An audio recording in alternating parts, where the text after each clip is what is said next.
Hello students, very welcome to all on exam Niti, सही दिशा। स्वागत है आप सबका एग्जाम नीति पर मेरे यानी माधवी कुशाग्र गौड़ के साथ। कैसे हैं आप सब? आई होप आप ठीक हैं। और अब IBPS-PO का नोटिफिकेशन आउट हो ही चुका है, तो पढ़ाई में भी जमकर लग चुके हैं। तो फिर मैं भी आपकी हेल्प करने के लिए एक सेशन लेकर आई हूँ, जिसमें आपको न्यू पैटर्न के क्वेश्चंस देखने के लिए मिलेंगे। एरर्स की प्रैक्टिस भी हम करेंगे और साथ ही साथ नए टाइप के क्वेश्चंस भी सीखते जाएंगे। तो चलिए बढ़ चलते हैं आज के सेशन की तरफ। सबसे पहले डायरेक्शंस के बारे में जान लेते हैं। देखिए, आपको कोई फ्रेज बोल्ड करके मिलेगी और आपको उसके नीचे गिवन होंगे 4 सेंटेंसेस, राइट? तो आपको बताना है कि उन चारों में से कौन सा ऐसा वो सेंटेंस ठीक है या चारों ठीक है, कौन से ऐसे सेंटेंस ठीक है जिसमें उस फ्रेज का जो यूज है वो बिल्कुल ठीक तरीके से किया गया है, मीनिंग वाइज भी और कंटेक्स्ट वाइज भी। मतलब जो फ्रेज ऊपर गिवन है, क्या उसका इन चारों सेंटेंसेस में यूसेज बिल्कुल ठीक किया गया है। वर्ड जब होता है तो वर्ड का यूसेज पूछ लिए जाते हैं, लेकिन जब वर्ड नहीं होता तो फ्रेज के यूज भी आपसे PO के एग्जाम्स में बिल्कुल पूछे जाते हैं, प्री हो या मेंस हो। ठीक, तो आपको बताना है कि किस सेंटेंस में ठीक है। अगर सारों में ठीक है तो आपको सारों को ऑल आर करेक्ट को चूज करना है। ठीक है, चलिए आई होप आपको ये क्लियर हो गया। अब बढ़ चलते हैं क्वेश्चंस की तरफ। जी हाँ, डू विदाउट की बात हुई है और फिर तब तक चीजों को नहीं समझ में आता जब तक टाइमर नहीं चलता। सॉल्व कीजिए, पढ़िए।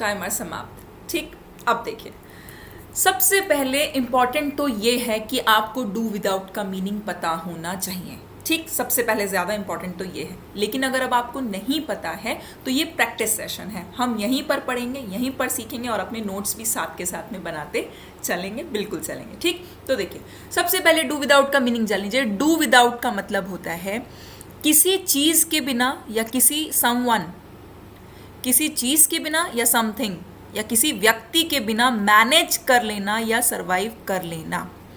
किसी व्यक्ति या किसी चीज के बिना भी आराम से सरवाइव कर लेना, मैनेज कर जाना, उसको हम कहते हैं डू विदाउट। अब पढ़ लेते हैं पहला sentence. We can not do without the help of your organisation.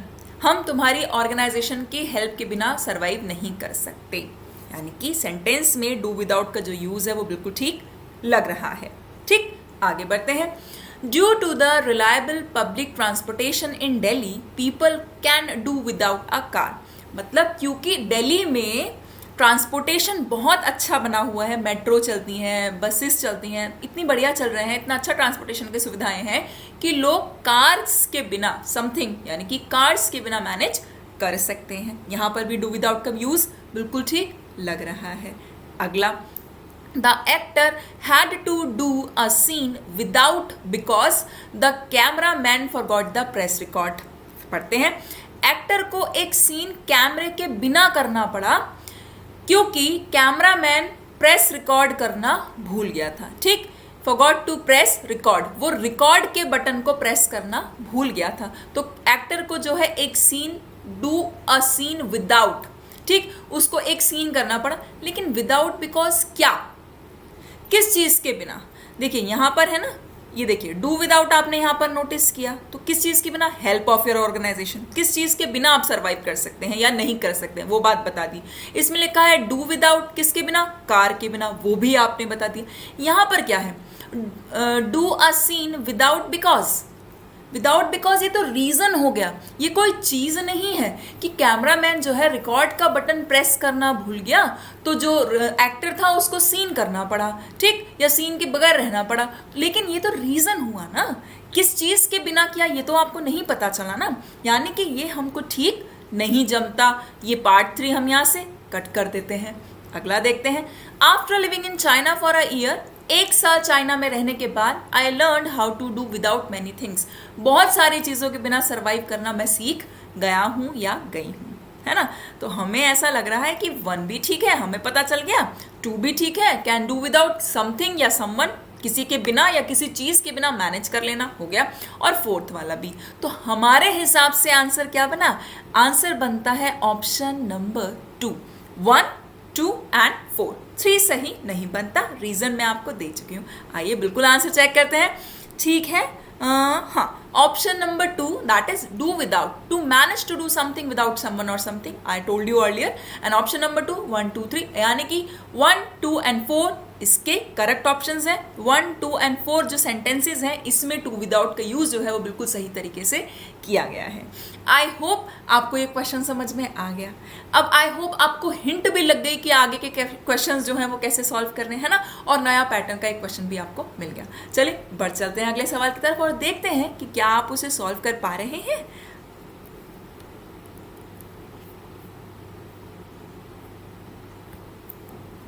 Close of.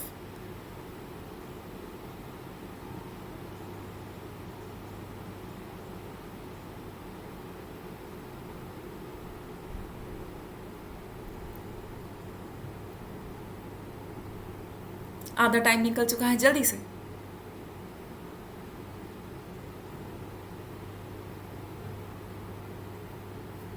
Timer भी समाप्त। देखिए, क्लोज ऑफ के बारे में जान लीजिए। इसके एक नहीं बल्कि 2 मीनिंग है। ये जो एक स्पेसिफिक फ्रेज है इसके एक नहीं 2 मीनिंग है। क्या क्या?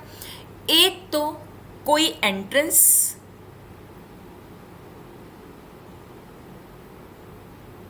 या कोई पाथवे जो है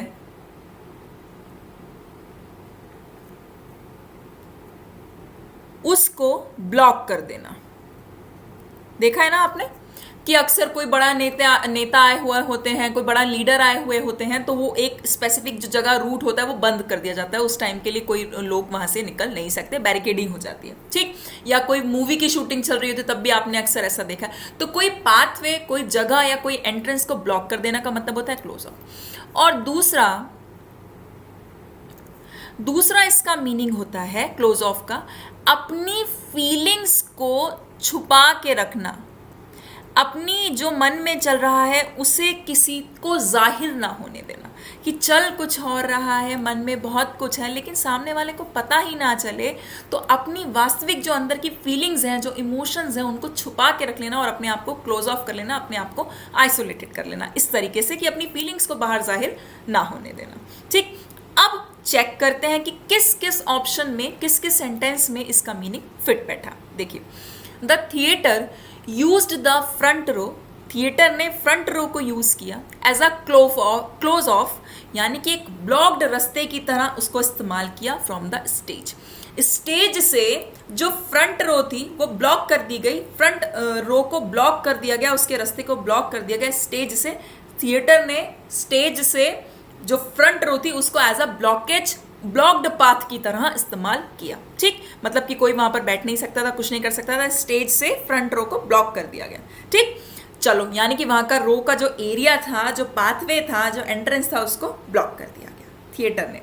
next, the new girl has not many friends, एक नई लड़की के बहुत सारे फ्रेंड्स नहीं हैं, क्योंकि she closes herself off by avoiding everyone, क्योंकि वो अपनी ट्रू फीलिंग्स को सबसे छुपाती है, सबको इग्नोर करके, सबको अवॉइड करके अपनी ट्रू फीलिंग्स को वो छुपाती है। यानी कि फर्स्ट में हमें इसका मीनिंग ठीक लग रहा है, सेकंड में भी मीनिंग ठीक लग रहा है। नेक्स्ट पढ़ते हैं। He was given permission to close off 20 blocks in Ganj, Ganj के एरिया में उसको परमिशन मिल गई कि वो 20 ब्लॉक्स तक एरिया क्या कर दे, ब्लॉक्ड कर दे, उसको बंद कर दे, एंट्रेंस को बैरिकेडिंग कर दे।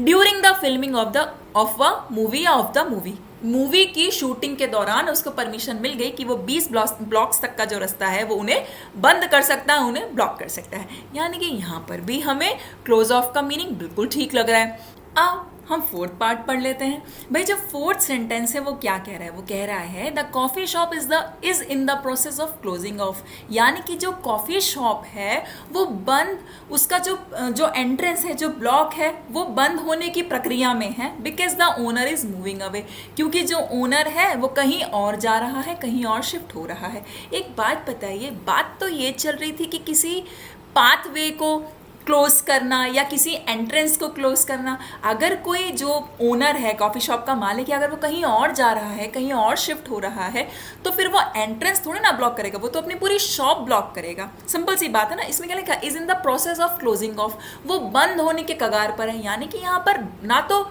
उसकी फीलिंग्स का जाहिर होने का कोई सेंस निकल रहा है और ना ही कोई पाथवे ब्लॉक कर रहा है, वो तो अपनी शॉप बंद करेगा। ठीक, तो यानी कि क्लोज ऑफ का मीनिंग यहाँ पर फिट नहीं बैठ रहा। लेकिन आधे से ज्यादा स्टूडेंट्स ने इसको ठीक मार्क किया होगा ये सोच के कि क्लोज ऑफ मतलब तो बंद होना होता है ना। तो यानी कि ये हमारा ऑप्शन जो है वो मीनिंग्स में फिट नहीं बैठता। तो हमारे हिसाब से ये फोर्थ वाला ऑप्शन जो है वो करेक्ट नहीं है। अब चेक कर लेते हैं आंसर कि क्या हमने सही पहचाना। जी हाँ, बिल्कुल हमने पहचाना 1 2 3 ठीक है।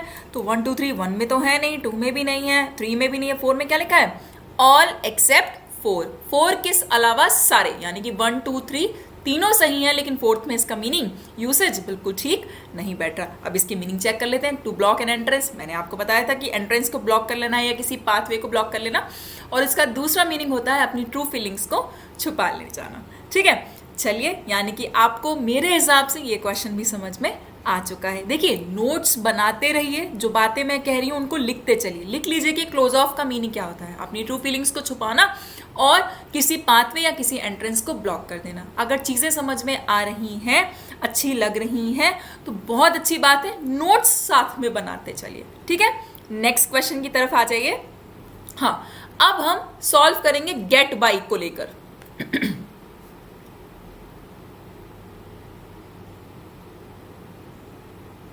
गेट बाय की बात चलेगी अब।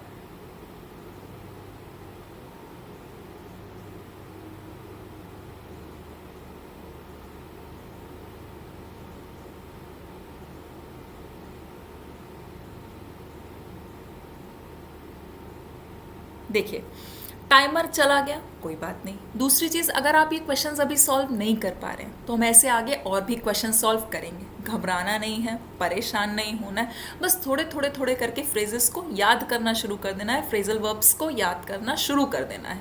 नहीं किया है, अब से कर दीजिए। एग्जाम तक तो अभी फिर भी टाइम है ना, अक्टूबर में है ना, अभी फिर भी टाइम है, आप कर ले जाएंगे। ठीक, परेशान नहीं होइएगा, घबराइएगा नहीं। बात करते हैं गेट बाय। सबसे पहले हमें पता होना चाहिए कि जो गेट बाय है इसका मीनिंग क्या होता है। देखिए, गेट बाय का मतलब होता है या तो किसी व्यक्ति या किसी वस्तु को पास करके निकल जाना। किसी व्यक्ति और किसी वस्तु को, समवन और समथिंग, किसी व्यक्ति या किसी वस्तु को पास करके निकल जाना। एक तो इसका मीनिंग ये होता है। नेक्स्ट, गेट बाय का मीनिंग क्या होता है, किसी चीज को नोटिस ना करना या किसी चीज को इग्नोर कर देना।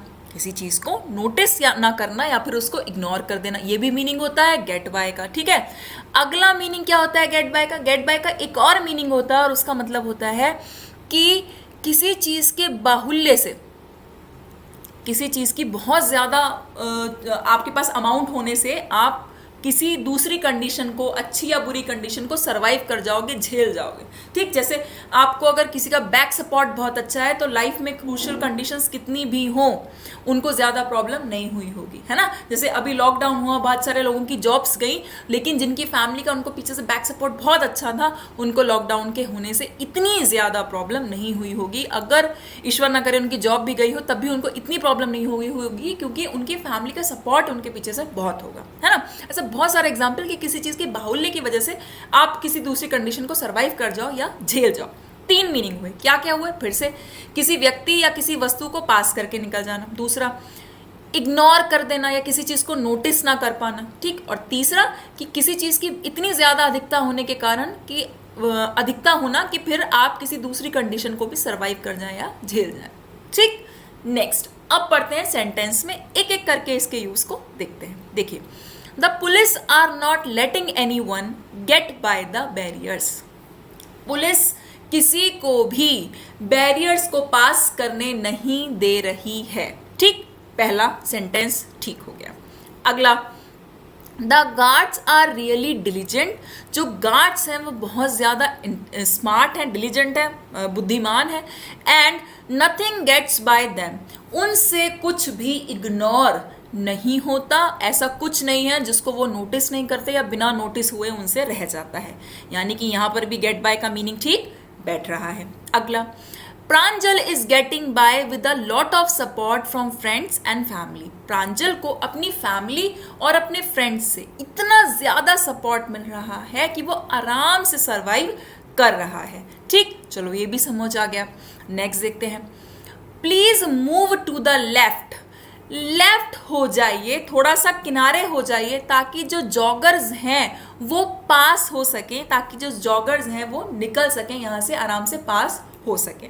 ठीक है, यानी कि यहाँ पर भी जो सेंटेंस का हम मीनिंग जो है हमारे हिसाब से वो सही बैठ रहा है। तो कैन आई से, क्या मैं कह सकती हूँ कि 1 2 3 एंड 4 चारों में ही इसका मीनिंग जो है वो सही बैठ रहा है। क्या मैं ये बात बोल सकती हूँ 1 2 3 एंड 4?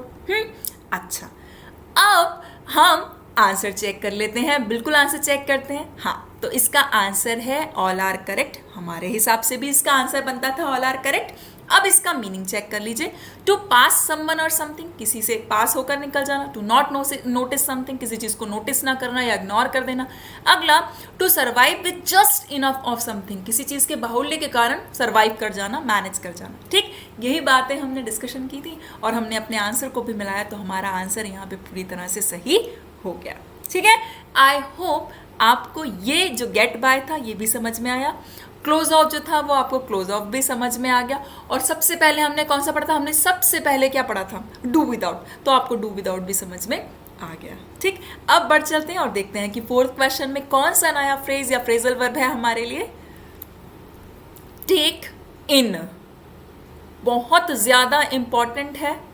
IBPS PO के पेपर में एक बार ये वर्ड ऑलरेडी आ चुका है, टेक इन। RC में आया था ये, टेक इन।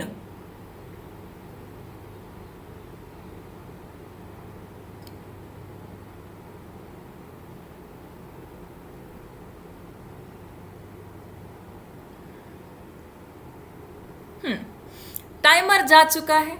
अब जितने लोगों को पता है कि टेक इन का मीनिंग क्या होता है वो तो आंसर दे चुके होंगे। ठीक है, और जिन्हें कोई कंफ्यूजन है या सारे यूसेज नहीं पता है, कुछ यूसेज पता है, तो हो सकता है अभी तक उनका आंसर ना आया हो। कोई बात नहीं, हम डिस्कशन करते चलेंगे और फिर आंसर भी चेक बिल्कुल करते चलेंगे। बस इतना सा पेशेंस रखिएगा। एक बार मैं फिर से रिक्वेस्ट कर रही हूं कि नोट्स बनाते चलिए, बिल्कुल बनाते चलिए, ताकि जब सेशन खत्म हो तो आपको पता चले कि आपने अपना जो टाइम था वो यूटिलाइज किया, वेस्ट नहीं किया। ठीक, अब देखिए टेक इन की मीनिंग समझने की कोशिश करते हैं। सबसे पहले जब हम टेक इन की बात करते हैं तो टेक इन का मीनिंग होता है किसी के द्वारा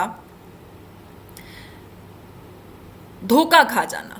यानी कि जब कोई किसी को धोखा दे दे आराम से, किसी के भी द्वारा धोखा खाए जाने की, धोखा खा जाने को हम कहते हैं टेक इन। ठीक, नेक्स्ट इसका मतलब क्या होता है? एक तो हो गया भाई टू बी चीटेड या to be deceived by someone. Next होता है एक स्पेसिफिक या एक पर्टिकुलर अमाउंट को अर्न कर लेना। किसी स्पेसिफिक या किसी एक निश्चित अमाउंट जो है उसको कलेक्ट कर लेना, उसको अर्न कर लेना, उसको कमा लेना, उसको भी हम क्या कहते हैं? टेक इन कहते हैं। इसका तीसरा मीनिंग भी होता है, इसका थर्ड मीनिंग होता है कि अपनी क्लोथिंग को, जो कपड़े होते हैं उनको बहुत ज्यादा नैरो कर लेना या उनको टाइट कर लेना, उसको भी हम कहते हैं टेक इन, उसको भी हम टेक इन कहते हैं। ठीक, और यानी कि हमें पता चला कि टेक इन का मतलब टू बी चीटेड भी होता है, टू अर्न भी होता है, क्लोथिंग को भी फिट करना होता है, और क्या होता है? इंफॉर्मेशन को कलेक्ट कर लेना भी होता है, चीज़ों से कुछ चीज़ों को गैदर कर लेना भी, इंफॉर्मेशन को कलेक्ट करना भी, अब्जॉर्ब कर लेना भी टेक इन होता है। ठीक, अब यानी कि हमें इसके 4 मीनिंग पता चल गए कि एक तो बात हो गई हमारी कि किसी के द्वारा धोखा खाना, दूसरा किसी एक पर्टिकुलर विशेष अमाउंट को इकट्ठा कर लेना, कलेक्ट कर लेना, अगला क्लोथिंग को नैरो कर लेना बहुत ज़्यादा या बहुत ज़्यादा टाइट कर लेना, जैसे कहते हैं ना एकदम फिटिंग के कपड़े, उसको भी हम टेक इन कहते हैं, और इन्फॉर्मेशन को अब्जॉर्ब कर लेना, कंज्यूम कर लेना, उसको भी हम टेक इन कहते हैं। अब पढ़ लेते हैं अपना पहला sentence. The magician really took in the audience with his fire trick. भाई मजिशियंस क्या करते हैं? आंखों का धोखा ही तो करते हैं, आंखों का छलावा ही तो करते हैं। ठीक, यानी कि हम लोग जो होते हैं, जो देखने वाले दर्शक होते हैं, वो डिसीव्ड ही तो होते हैं, उन्हें धोखा ही तो मिलता है। आंखों का छलावा, आंखों का भ्रम, आंखों का धोखा, यानी कि यहाँ पर जो बात है वो टेक इन की बिल्कुल फिट बैठ गई, to be deceived by someone. Next, they have taken in enough information for today. उन्होंने आज के लिए एक स्पेसिफिक जितने भी इंफॉर्मेशन चाहिए थी वो उनको मिल चुकी है वेरियस सोर्सेज से, बहुत सारी जगहों से जितना भी इनको इंफॉर्मेशन कलेक्ट करनी थी वो उनके लिए आज के लिए काफ़ी हो गई, यानी कि यहाँ पर भी इसका मीनिंग फिट बैठ गया। अगला, I did not take in much yesterday. कल मैं बहुत ज़्यादा नहीं कमा पाया क्योंकि मार्केट जो था वो क्या था, क्लोज्ड था, because the market was closed. चलिए, ये बात हो गई थर्ड सेंटेंस की। अगला पढ़ते हैं। आफ्टर प्रिया लॉस्ट वेट, अपना लॉस्ट वेट करने के अपना जो वेट था वो लॉस्ट करने के बाद शी हैड और हर ट्राउजर्स टेकन इन, उसने अपने सारे जितने भी उसके ट्राउजर्स थे उनको क्या कर लिया, बहुत ज़्यादा टाइट कर लिया, अपनी फिटिंग का कर लिया। जब उसने अपना वेट लॉस कर लिया उसके बाद उसने अपने ट्राउजर्स को अपनी फिटिंग का कर लिया।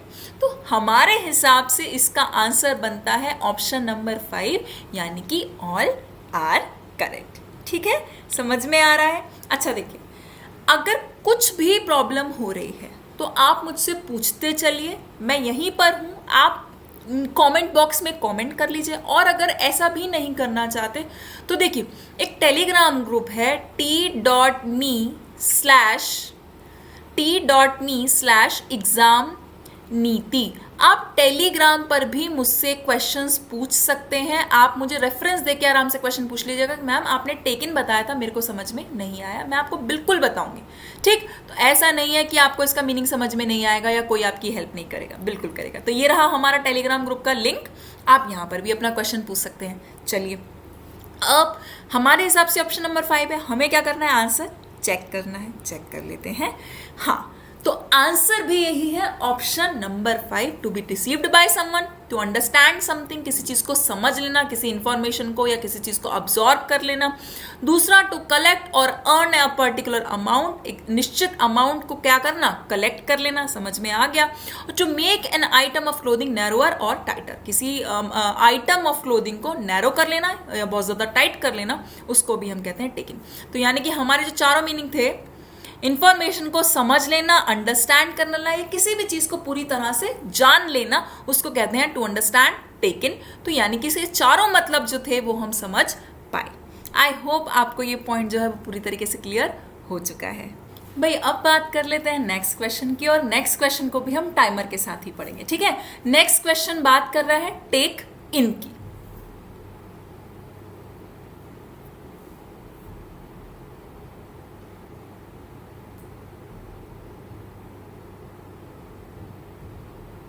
ऑलरेडी आधा टाइमर हो चुका है।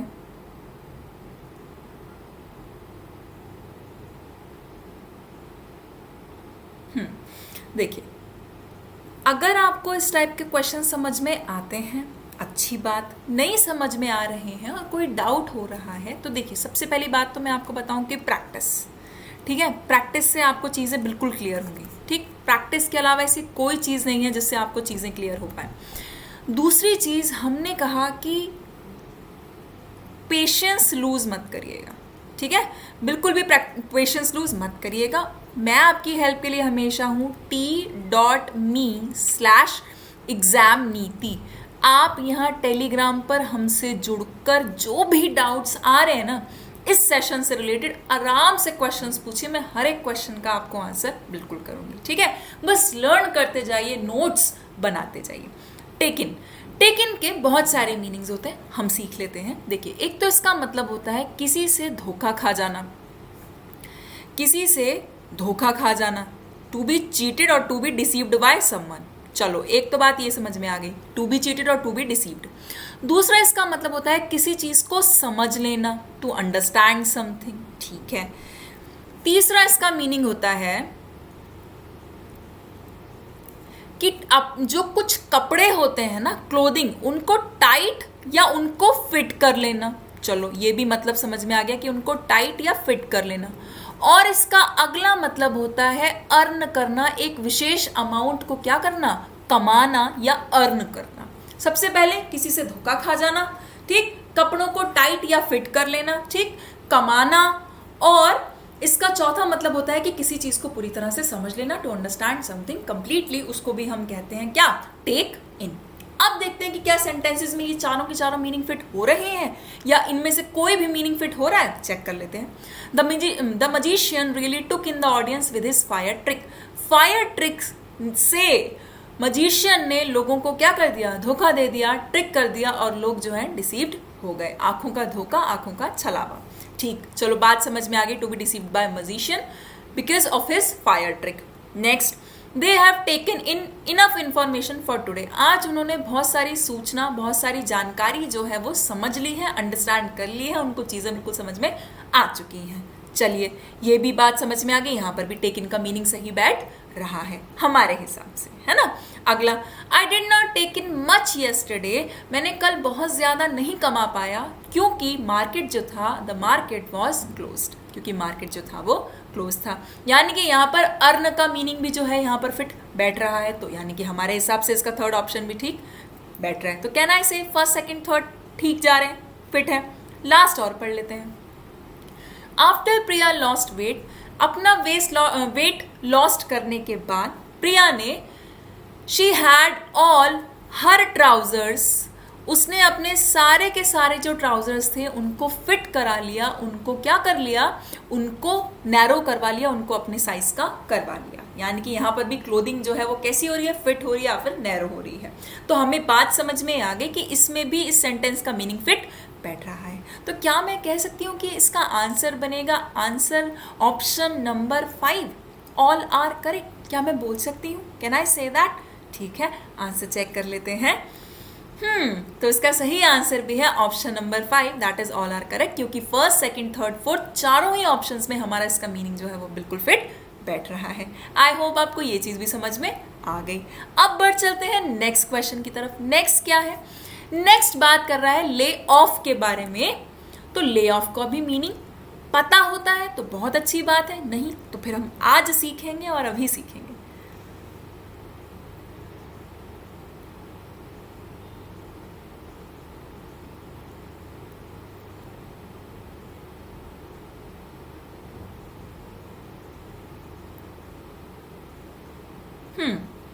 देखिए, क्वेश्चन को सीखने की कोशिश करिए, मीनिंग्स को समझने की कोशिश करिए। ले ऑफ के मीनिंग क्या क्या होते हैं? नंबर 1, जॉब से निकाल दिया जाना। जॉब से, एम्प्लॉयमेंट से निकाल दिया जाना, उसको कहते हैं ले ऑफ। अभी लॉकडाउन में बहुत सारे लोगों का ले ऑफ किया है कंपनीज ने, बहुत सारी कंपनीज ने। और दूसरा होता है कि किसी काम को रोक देना। कोई काम जो आप कर रहे थे, स्टॉप डूइंग समथिंग, उसको करने से रोक देना, उसको कहते हैं ले ऑफ। ठीक है, अब मीनिंग्स पढ़ के देखते हैं कि कहां कहां पर इसका मीनिंग फिट बैठता है। The dog led off the vase while playing in the living room. Dog जो था उसने वास को क्या कर लिया? भाई थर्ड सेंटेंस को ध्यान से पढ़ेगा। डॉग ने वास को क्या किया? While playing in the living room, यानी कि गेस्ट रूम में खेलते हुए डॉग ने वास को क्या किया?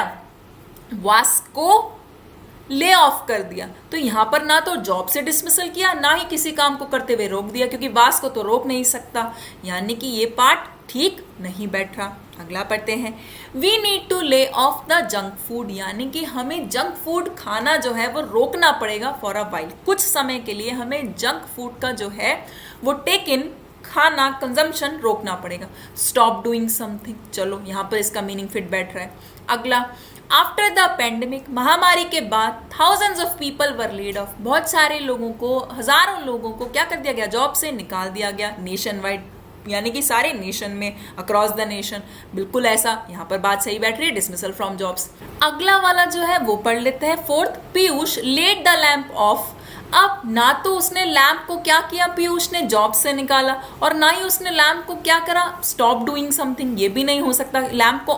लैम्प को क्या स्टॉप डूइंग समथिंग, कुछ करना भी तो चाहिए ना लैम्प के साथ। While trying to turn it on in the dark, अंधेरे में जब वो उसे ऑन करने की कोशिश कर रहा था तब उसने लैम्प को ले ऑफ कर दिया। तो यानी कि यहां पर भी इसका मीनिंग फिट नहीं बैठ रहा, यानी कि फोर्थ में भी मीनिंग फिट नहीं बैठ रहा, ठीक, फर्स्ट में भी मीनिंग फिट नहीं बैठ रहा, लेकिन सेकंड और थर्ड में इसका मीनिंग फिट बैठ रहा है ना। एक में तो बैठ रहा है कि स्टॉप डूइंग समथिंग, और दूसरे में क्या बैठ रहा है, दूसरे में फिट बैठ रहा है कि जॉब से dismissal, dismissal from the job. चलो ये भी समझ में आ गया, यानी कि सेकंड और थर्ड में इसका मीनिंग फिट बैठ रहा है हमारे हिसाब से। अब हम आंसर चेक कर लेते हैं, ठीक है। तो आंसर है ऑप्शन नंबर 3, यानी कि बोथ 2 and 3। हम भी यही कह रहे थे, यही हमारा आंसर था। तो कुडोस टू ऑल जिन्होंने कहा था कि क्वेश्चन नंबर 5 का आंसर है option number 3, that is both 2 and 3, ठीक। क्योंकि ले ऑफ का मीनिंग वही जॉब कट्स होता है और दूसरा होता है किसी काम को करने से रोक देना, स्टॉप डूइंग समथिंग, तो वो भी इसका मतलब होता है। आई होप इस टाइप के क्वेश्चंस जो हैं आपको थोड़े थोड़े समझ में आने शुरू हो चुके हैं। कोई भी डाउट बन रहा है तो आप मुझसे टेलीग्राम पे आराम से बेझिझक पूछिए, t.me/exam नीति, बिल्कुल पूछिए, ठीक है। कुछ भी डाउट रहना नहीं चाहिए। चलिए अब बढ़ चलते हैं नेक्स्ट सेशन की तरफ, नेक्स्ट आगे नए टाइप के क्वेश्चंस की तरफ। अब क्या होगा, कुछ क्वेश्चंस में आपको एक पैराग्राफ दिखाई देगा, फिल इन द ब्लैंक, उसमें एक गैप होगा, एक ब्लैंक होगा, आपको उसको फिल करना होगा एक सही सेंटेंस के थ्रू, जो कि आपको ऑप्शंस में गिवन होंगे, उनमें से एक ऑप्शन सेंटेंस आपको चूज करना होगा और उसे वहां पर फिल करना होगा to make the sentence meaningfully correct, जिससे आपका जो सेंटेंस है वो मीनिंगफुली सही हो जाए, फिट बैठे, कंटेक्चुअली सही रहे, ठीक है। चलिए आ जाते हैं और देख लेते हैं।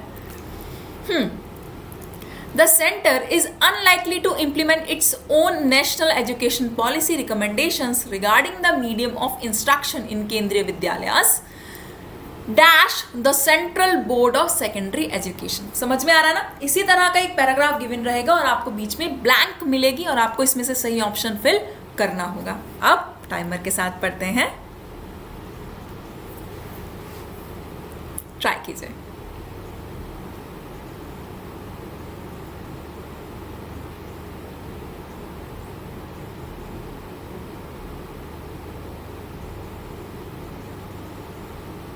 टाइमर जा रहा है, जल्दी से।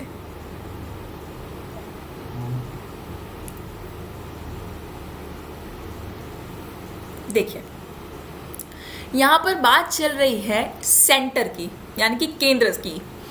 इज अनलाइकली टू इम्प्लीमेंट, यानी कि इम्प्लीमेंट करने वाला नहीं है its own national education policy recommendations, अपने खुद के नेशनल एजुकेशन पॉलिसी के रिकमेंडेशंस को वो इम्प्लीमेंट करने वाला खुद ही नहीं है।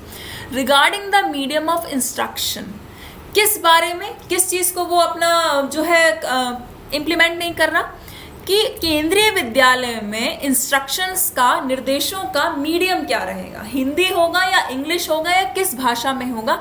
अभी जो केंद्र है वो खुद ही अपने जो रिकमेंडेशंस उसने दिए हैं उसको उन पर इम्प्लीमेंट करने के मूड में नहीं है, नहीं करने वाला।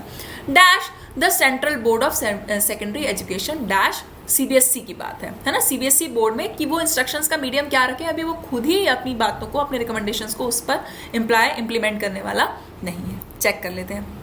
विद्यालयास which are directly controlled by the education ministry or in schools affiliated to, उन स्कूलों में है ना, उन स्कूल्स में जो कि एजुकेशन मिनिस्ट्री के थ्रू कंट्रोल्ड है, या फिर उन स्कूल्स में जो कि एफिलिएटेड हैं किससे, टू सीबीएसई।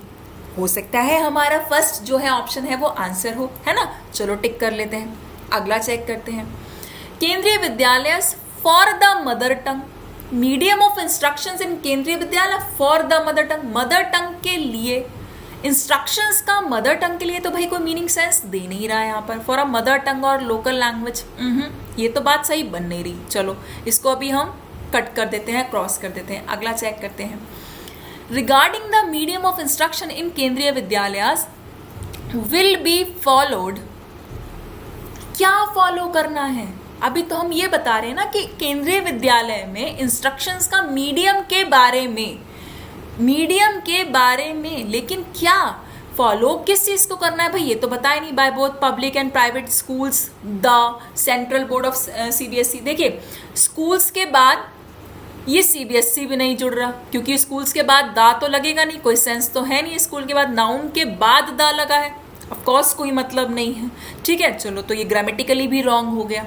अगला चेक करते हैं, यहाँ पर भी रिलेटिव प्रोनाउन है, हो सकता है ये भी आंसर। देखिए फर्स्ट वाले में रिलेटिव प्रोनाउन था विच, है ना, चलो पता चल गया था। केंद्रीय विद्यालय जो कि हैं डायरेक्टली कंट्रोल या तो एजुकेशन मिनिस्ट्री से या फिर स्कूल्स जो कि एफिलिएटेड है सीबीएसई से, ये तो बात समझ में आ गई। अब यहाँ पर भी आया विच कम अंडर सेंट्रल ज्यूरिसडिक्शन, ही ओनली सेड, किसने, यहाँ पर ही आया तो ही का तो ऊपर हमने कोई मेंशन ही नहीं किया, ऊपर तो बात सेंटर की चल रही है, केंद्र की चल रही है, जबकि ये तो बात किसकी कर रहा है, ही की कर रहा है, किसी पर्सन की कर रहा है, यानी कि यहाँ पर भी ये बात फिट नहीं बैठती, यहाँ पर भी इस बात का कोई मीनिंग नहीं निकलता, यानी कि ये वाला भी हमारा ऑप्शन जो है फिट नहीं होगा। रिलेटिव प्रोनाउन तो है लेकिन सेंस नहीं बना रहा है कोई, यानी कि ये रॉन्ग हो गया। अगला चेक करते हैं, the child speaks one language at home and then it comes to, child जो है, बच्चा जो है घर में एक लैंग्वेज बोलता है और फिर वो आता है, it comes to the CBSE, और फिर वो सीबीएसई आता है। बच्चा सीबीएसई नहीं आता है ना, बच्चा घर में एक लैंग्वेज यूज करता है और दूसरी लैंग्वेज स्कूल में यूज करता है, ये तो पॉसिबल है, लेकिन बच्चा सीबीएसई आता है। बहुत ही ज्यादा कंटेक्चुअली रॉन्ग बात हो गई, सेंस नहीं बना रही है, तो यानी कि ये भी बात रॉन्ग हो गई। अब हम चेक कर लेते हैं अपना आंसर, है ना, हम आंसर चेक कर लेते हैं, तो बिल्कुल ठीक हमारा आंसर भी है ऑप्शन नंबर 1। क्यों है, क्योंकि रिलेटिव प्रोनाउन का बिल्कुल ठीक यूज हुआ है, केंद्रीय विद्यालय केवीस की बात हुई है, तो देखिए यहाँ पर आर भी लगा है ना, डायरेक्टली कंट्रोल्ड ये वर्ब है, तो वर्ब को क्वालिफाई भी कौन कर रहा है, एड वर्ब कर रहा है, चलो ये भी बात समझ में आ गई। By the education ministry, education ministry के द्वारा बाय लग गया, वो भी समझ में आ गया। और या इन स्कूल्स में, उन स्कूल्स में, यानी कि इनका यूज भी ठीक है। अफिलिएटेड टू, जो कि अफिलिएटेड है किससे, सीबीएसई से, मीनिंग भी सही दे रहा है, ग्रामर भी सही है, कनेक्टेड भी ठीक तरीके से है, इसलिए इस 6th क्वेश्चन का जो आंसर है वो है ऑप्शन नंबर 1। आई होप आपको ये क्लियर हुआ। भाई जल्दी से कमेंट करके बताइए कि क्लियर हुआ या नहीं क्लियर हुआ, जल्दी से बता दीजिए क्लियर हुआ या क्लियर नहीं हुआ। कम ऑन क्विकली जल्दी से बता दीजिए हुआ कि नहीं हुआ। ठीक, अब अगले क्वेश्चन की तरफ बढ़ चलते हैं। Rural development department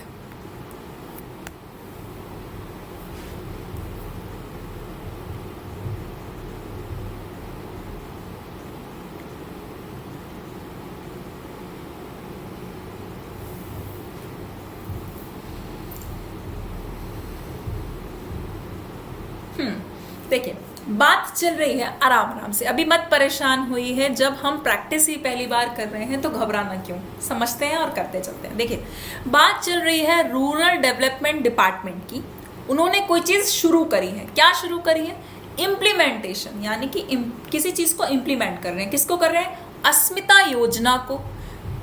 rural development department जो है अस्मिता योजना को इम्प्लीमेंट करना उन्होंने शुरू कर दिया है, कहाँ, महाराष्ट्र में, टू एंश्योर, सुनिश्चित करने के लिए कि dash quality and affordable sanitary napkins through a network of women's self help groups. SHGs मतलब क्या होता है, सेल्फ हेल्प ग्रुप्स, यानी कि सेल्फ हेल्प ग्रुप की महिलाओं के द्वारा, उस ग्रुप के द्वारा एक जो नेटवर्क उनका बना है उसके द्वारा सैनिटरी नैपकिन डैश क्वालिटी का और सस्ता सैनिटरी नैपकिन हर एक वुमेन तक पहुंच पाए, ये सुनिश्चित किया, है ना। अब फिल करते हैं कि किस क्वालिटी का होगा, हमें कहीं ना कहीं सेंस मिल गया कि अफोर्डेबल, अच्छा सेंस हुआ, खरीदने लायक, जैसे खरीदा जा सके, पॉजिटिव है, यानी कि यहाँ पर भी जो बात आएगी वो कैसी आएगी, पॉजिटिव सेंस की बात आएगी, नेगेटिव सेंस की बात नहीं आएगी, क्योंकि जब भी कोई सरकार कोई योजना या कोई भी स्कीम को इम्प्लीमेंट करती है तो पॉजिटिवली ही सोच के करती है, नेगेटिव सोच के तो नहीं करती ना, तो हमें एक ना एक सेंस भी मिला है। अब आते हैं आंसर चेक करते हैं। इक्वालिटी ऑफ एम्प्लॉयमेंट अपॉर्चुनिटी, हम तो सैनिटरी नैपकिन की क्वालिटीज की बात कर रहे हैं ना, यहाँ पर इक्वालिटी इक्वालिटी ऑफ एम्प्लॉयमेंट, इसकी तो बात नहीं कर रहे कि हर किसी को एम्प्लॉयमेंट में बराबर का अवसर मिलना चाहिए, इसमें बराबरी होनी चाहिए, ये तो बात कंटेक्स्ट से एकदम बाहर हो गई, आउट ऑफ द कंटेक्स्ट हो गई। अगला देखते हैं, women's development by the state in order to eliminate the gender gaps in quality। Quality में कैसे जेंडर गैप्स होंगे, सेंस लगा के बताइए, क्या क्वालिटी में जेंडर गैप्स होते हैं? इन क्वालिटी नहीं हो सकते, इसलिए ये बात गलत हो गई। विमेन का डेवलपमेंट तो ठीक है, लेकिन डैश क्वालिटी, विमेन के डेवलपमेंट की क्वालिटी, वो भी सेंस नहीं बना रही, गलत। जेंडर गैप इन क्वालिटी, वो भी सेंस नहीं बना रही। अगला, women and young adolescent girls, औरतों को इंश्योर दैट, उन्होंने सुनिश्चित किया कि औरतों को और जो बालिकाएं हैं उनको, गांव में जो रहती हैं, जो रूरल एरियाज में रहती हैं, rural areas have access to, उनको मिल पाए, क्या मिल पाए? Have access to quality and affordable sanitary napkins. हो सकता है ये हमारा ऑप्शन हो, चलिए अब इसको टिक कर लेते हैं कि हो सकता है हमारा ऑप्शन हो। अगला देखते हैं, ensure that the state had announced, ये अनाउंस किया, ये स्टेट ने क्या किया? अनाउंस किया कि a pack of 8 sanitary napkin, की 8 सैनिटरी नैपकिन्स का pack is made available to, ये दिया जाए, अवेलेबल टू, किसको दिया जाए? या तो विमेन को दिया जाए या तो यंग अडोलसेंट गर्ल्स को दिया जाए। तो ये तो उनकी बात आई नहीं, ये तो वहां पर बात जुड़ी नहीं। अवेलेबल टू किसके साथ? अवेलेबल टू क्वालिटी, क्वालिटी को अवेलेबल कराया जाए सैनिटरी नैपकिन्स, नहीं ना, किसी लोगों को करवाया जाए ना, या तो विमेन को या अडोलसेंट गर्ल्स को, यानी कि ये भी बात यहाँ पर फिट नहीं बैठती, बात काट दी गई। अगली देखते हैं, ठीक है, ensure that no vending machines have been installed, कोई भी वेंडिंग मशीन इंस्टॉल्ड नहीं की गई हैं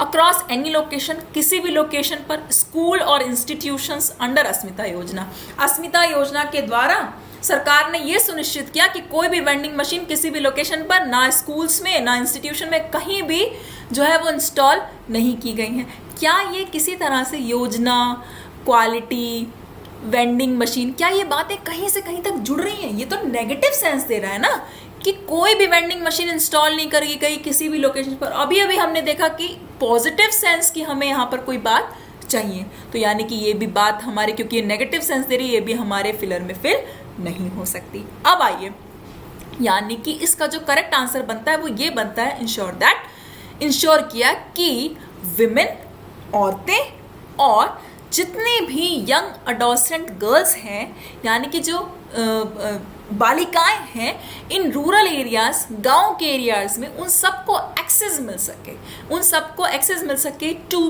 quality and affordable sanitary napkin, उन्हें क्वालिटी के अच्छे और अफोर्डेबल सस्ते सैनिटरी नैपकिन मिल सके through a self help group. I hope आपको ये बात समझ में आ गई। ठीक, एक बार आंसर और चेक कर लेते हैं ताकि हमें क्लियर हो जाए कि क्या हमारा आंसर ठीक है या नहीं। ठीक, इसका आंसर है option number 3। Kudos to those जिन्होंने कहा था कि आंसर इसका ऑप्शन नंबर 3 होगा।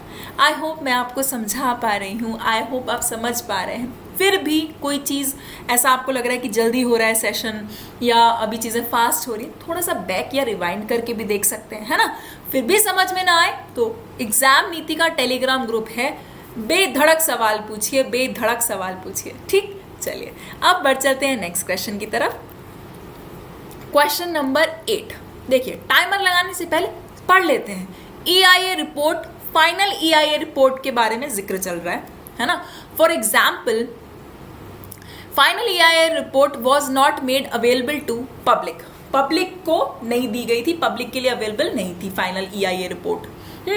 The procedure for securing clearances, जो प्रक्रिया है क्लियरेंसेस करवाने की, क्लियरेंसेस को सिक्योर करने की, for certain kinds, specific kind के डैश के लिए इंडिपेंडेंट जुडिशियल रिव्यू, यानी कि इंडिपेंडेंट मतलब जो किसी चीज पर डिपेंडेंट नहीं है, ऐसे जुडिशियल यानी कि जो न्यायिक रिव्यू के लिए या न्यायिक विवेचन के लिए ऐसी जो है वो सर्टेन काइंड्स ऑफ डैश की गई हैं।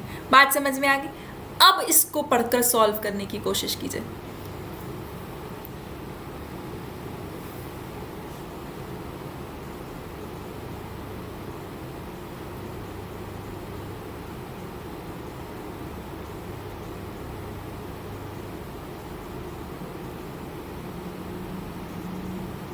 टाइमर जा रहा है भाई। गया। पर चलते हैं क्वेश्चन की तरफ। देखिए, एक एक को लगाकर फिट करके देखेंगे, एक एक ऑप्शन को, क्या वो मीनिंगफुल बन रहा है। For certain kinds dash, certain kinds dash, क्या of bureaucratic exercise that promoters of a project had to independent. Had to के बाद तो हमें वर्ब चाहिए था भाई, हैड टू के बाद हमें क्या चाहिए था, क्योंकि टू के बाद तो वर्ब आता है ना, वर्ब की फर्स्ट फॉर्म। लेकिन इंडिपेंडेंट तो एक एडजेक्टिव है, इंडिपेंडेंट क्या है, एक एडजेक्टिव है, यानी कि यहां पर फिट नहीं बैठता। ठीक है। Certain kinds to, certain kinds क्या, सर्टेन काइंड्स की कोई चीज तो होगी ना, कोई भाई सर्टेन काइंड, एक स्पेसिफिक तरह के फूल, स्पेसिफिक तरह के गुलदस्ते, स्पेसिफिक तरह के ऑर्डर्स, स्पेसिफिक तरह के प्रोजेक्ट्स, कुछ तो होगा, कुछ तो है नहीं। बल्कि यहाँ तो सीधे सीधे वर्ब दे दिया, स्पेसिफिक काइंड के, स्पेसिफिक तरह के, ग्लीन करने के लिए, इंफॉर्मेशन ऑब्टेन करने के लिए। नहीं भाई, ये तो मीनिंग में नहीं फिट हो रहा, गलत हो गया है ना, मीनिंग में, ग्रामर में फिट नहीं हो रहा। अगला देखिए, लिखा है for certain kinds of prospects, यानी कि कुछ ऐसे प्रोस्पेक्ट्स दैट द गवर्नमेंट, की गवर्नमेंट जो है वो वार पाथ पे है to further weaken an already fragile system. जो सिस्टम ऑलरेडी वीक है उसको और ज्यादा वीक करने के लड़ाई के मैदान पर है, लड़ाई के रास्ते पर है, वार के पाथ पर है। ठीक, वॉर के पाथ पर है गवर्नमेंट, ये हालत कर रही है। ये तो बात ठीक है कि अगर हम इसको यहां रखें, ऑफ प्रोस्पेक्ट से तो हमारी बात जुड़ रही है, certain kinds of prospects, fragile system, लेकिन सिस्टम के साथ एडजेक्टिव नहीं जुड़ रहा। System judicial review, independent judicial review, system independent तो नहीं हो सकता है ना, सिस्टम के साथ एडजेक्टिव नहीं जुड़ रहा। क्यों नहीं जुड़ रहा भाई, सिस्टम तो अपने आप में नाउन है, तो अगर एडजेक्टिव सही में यहाँ पर फिल कर रहा होता तो वो नाउन से पहले आता, नाउन के बाद तो नहीं आता। तो ये देखिए, फ्रेजाइल सिस्टम यानी कि वीक सिस्टम, देखिए यहाँ पे यूज हुआ है फ्रेजाइल, सिस्टम को कमजोर कहा, सिस्टम को क्षीण कहा, जो एकदम से टूट जाए। तो नाउन सिस्टम है, उसको क्वालिफाई कर रहा है फ्रेजाइल। तो क्या नाउन के दोनों तरफ एडजेक्टिव थोड़ी ना आता है, यानी कि ये बात यहाँ पर ग्रामेटिकली रॉन्ग हो गई, फिट नहीं हुई। ठीक, नेक्स्ट पढ़ते हैं। Clearances for certain kinds of projects was accelerated, यानी कि जो क्लियर प्रोसेस था, जो प्रोसीजर था, जो प्रक्रिया थी क्लियरेंसेस को सिक्योर करने की या क्लियर करवाने की, पास करवाने की, स्पेसिफिक तरह के प्रोजेक्ट्स जो हैं वो प्रक्रिया जो है एक्सिलरेट कर दी गई थी, बढ़ा दी गई थी। ठीक, एंड और देयर वॉज लिटिल स्कोप, और बहुत ही कम स्कोप था, बहुत ही कम जगह थी अवेलेबल फॉर, जो कि इंडिपेंडेंट जुडिशियल रिव्यू के लिए बहुत ही कम जगह थी। अवेलेबल फॉर थी, किसके लिए थी, इंडिपेंडेंट जुडिशियल रिव्यू, यानी कि जो किसी पर डिपेंडेंट नहीं है, ऐसे न्यायिक रिव्यू के लिए बहुत ही कम स्कोप था, बहुत ही कम जगह थी। इट मेक्स सेंस, यानी कि ये ऑप्शन जो है वो हमारा सही हो सकता है, हम अभी मान के चलते हैं। अगला देखते हैं ग्रामेटिकली फिट है कि नहीं, या कंटेक्चुअली फिट है कि नहीं।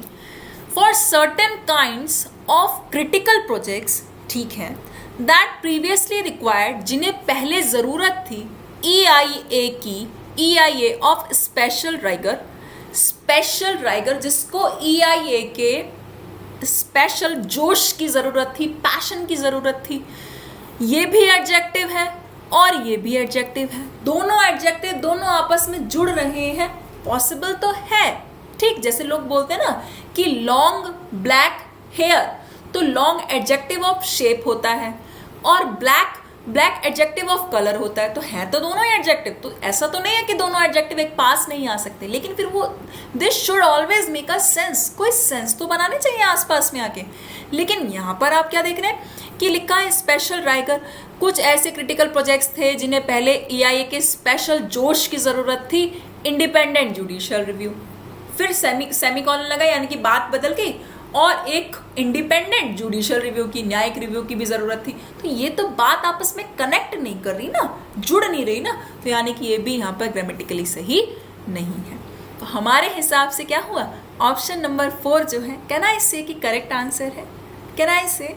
ठीक, अगर आपको भी लग रहा है कि ठीक है तो आंसर को बिल्कुल चेक कर लेते हैं।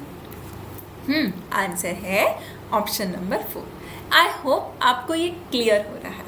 अगर किसी भी पॉइंट इन टाइम पर आपको ऐसा लगता है कि ये क्लियर नहीं हो रहा है तो प्लीज़ पूछ लीजिएगा। ठीक, t.me/examniti टेलीग्राम ग्रुप है, बिंदास सवाल पूछिए, बिल्कुल मत हिचकिचाइए। ठीक, इस बार अप्रैल तक 2021 तक मैं आपको पीओ बनते हुए देखना चाहती हूँ। चलिए नेक्स्ट क्वेश्चन, अगला सवाल, सेकंड लास्ट क्वेश्चन आज के सेशन का क्या है भाई? Basic credo of the measures, यानी कि जो बेसिक सिद्धांत था उपायों का, वो ये था कि सुनिश्चित करने के लिए दैट द स्टेट की जो स्टेट राज्य सरकार है डैश डेवलपमेंट प्रोजेक्ट यानी कि विकास के प्रोजेक्ट्स को एंड पोटेंशियल इम्पैक्ट कि इनके क्या और पॉसिबल प्रभाव हो सकते हैं that it might have on the environment, जो कि वातावरण पर पड़ सकते हैं। बात तो समझ में आ गई ना किस कंटेक्स्ट में बात चल रही है? अब टाइमर के साथ पढ़ लेते हैं।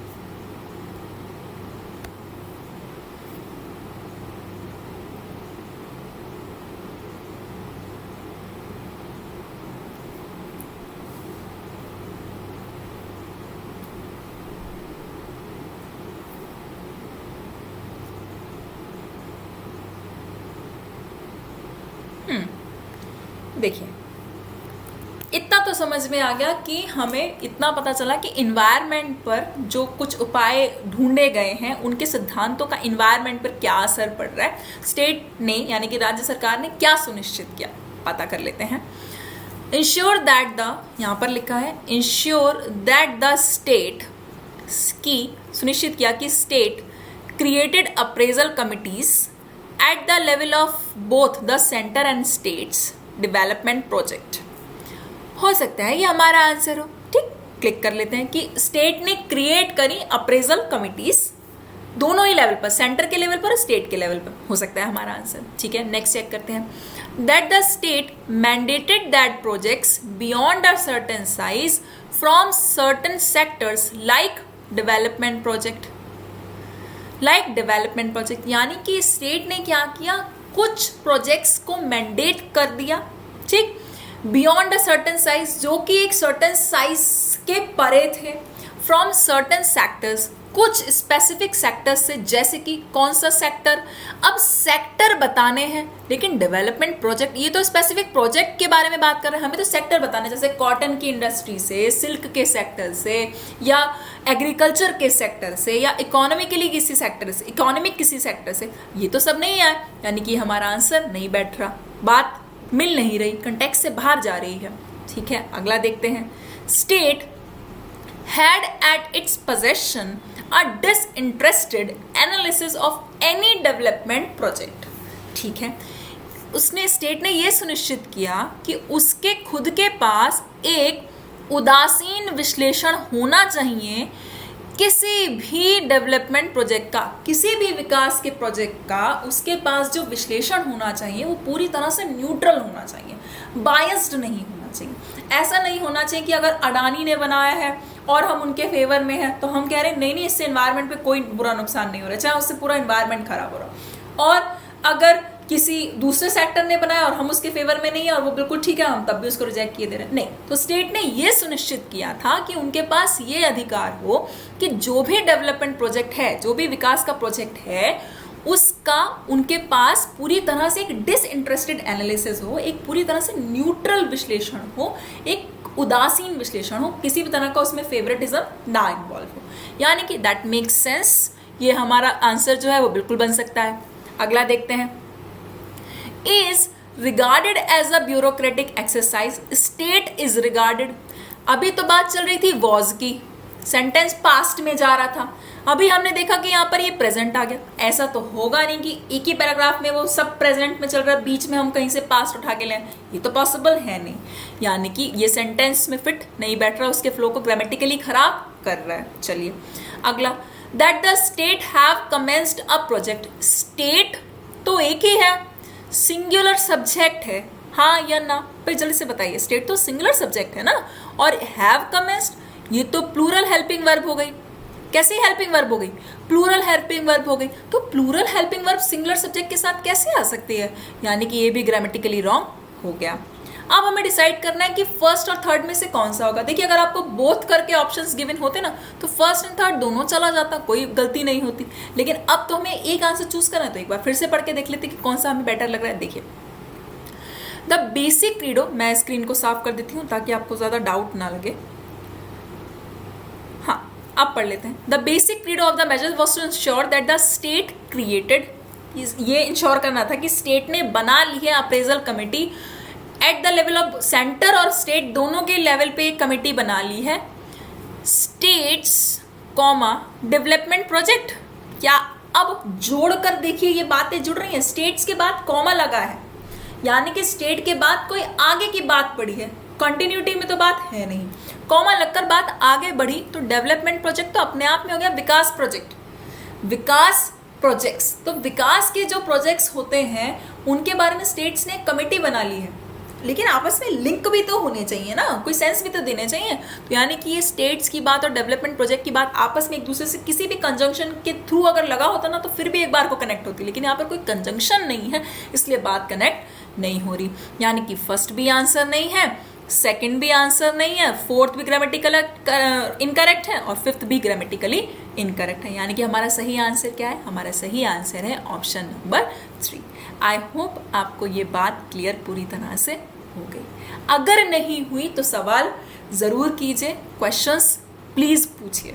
ठीक, अगले सवाल की तरफ आंसर चेक कर लिया, ऑप्शन नंबर 3। अगला सवाल क्वेश्चन नंबर 10 और आज के सेशन का आखिरी क्वेश्चन है किस बारे में? मुंबई के जो सब अर्ब्स हैं, जो ऐसे सब अर्ब्स के एरिया हैं, जैसे पुणे है, सोलापुर है, अमरावती है और पालघर डिस्ट्रिक्ट्स हैं, डैश अंडर विच, जिसके तहत, ये जो सब डिस्ट्रिक्ट्स हैं डैश जिसके तहत 40 बच्चों को डिफरेंट ऑर्फनेज से क्या करना है? Under the department will be selected, उनको क्या करना है? सिलेक्ट करना है। 40 डिफरेंट ऑर्फनेज से बच्चों को सिलेक्ट करना है, 40 बच्चों को। अब चेक टाइमर के साथ पढ़ते हैं, समझ में जल्दी आएगा।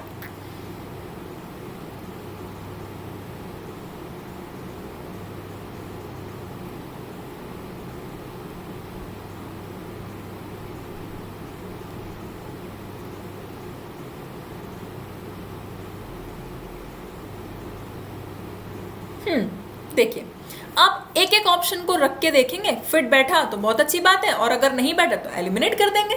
चलिए, डिस्ट्रिक्ट्स में हैव फोस्टर पेरेंट्स, डिस्ट्रिक्ट्स के जो ये डिस्ट्रिक्ट हैं इनके माँ बाप हो सकते हैं, फोस्टर पेरेंट्स हो सकते हैं, मतलब दत्तक माँ बाप हो सकते हैं। डिस्ट्रिक्ट्स के माँ बाप कैसे होंगे? गलत।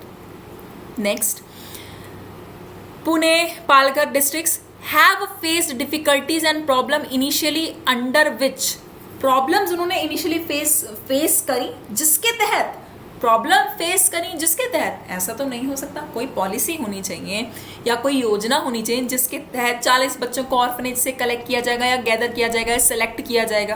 प्रॉब्लम्स के तहत तो किसी को इकट्ठा किया नहीं जाएगा, तो यानी कि ये बात नहीं फिट बैठती, कंटेक्चुअली मीनिंग में फिट नहीं होती। अगला देखते हैं, ये जो है डिस्ट्रिक्ट जो है कैन आइदर बी अडॉप्टेड, या तो इनको गोद लिया जा सकता है।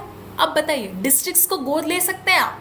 डिस्ट्रिक्ट को गोद ले सकते हैं, ठीक। और come under the foster care scheme, या तो वो फोस्टर केयर स्कीम के अंतर्गत आ जाएंगे या उनको गोद ले लेंगे। भाई डिस्ट्रिक्ट्स को तो गोद नहीं ले सकते। चलो, ये भी बात नहीं हुई। ग्रामेटिकली ठीक है लेकिन कंटेक्चुअली एक भी बात सही नहीं बैठ रही।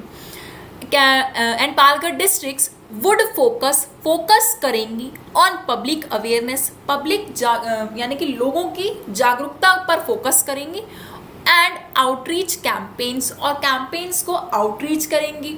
ठीक, हो सकता है ये हमारा आंसर हो। आगे पढ़ लेते हैं। हैव बीन चूजन, चूज की गई है, ठीक, फॉर द इम्प्लीमेंटेशन, इम्प्लीमेंटेशन के लिए एक स्कीम के। अब स्कीम है तभी तो उसके अंडर 40 बच्चों को डिफरेंट ऑर्फनेजेस के सेलेक्ट किया जाएगा। फोर्थ ऑप्शन में तो कोई स्कीम ही नहीं है जिसके तहत कैंपेन चलाए जा रहे हैं। कैंपेन्स के तहत तो किसी को अडॉप्ट नहीं कर सकते ना, स्कीम चलाएंगे, कोई योजना होगी उसी के तहत तो कोई काम किया जाएगा।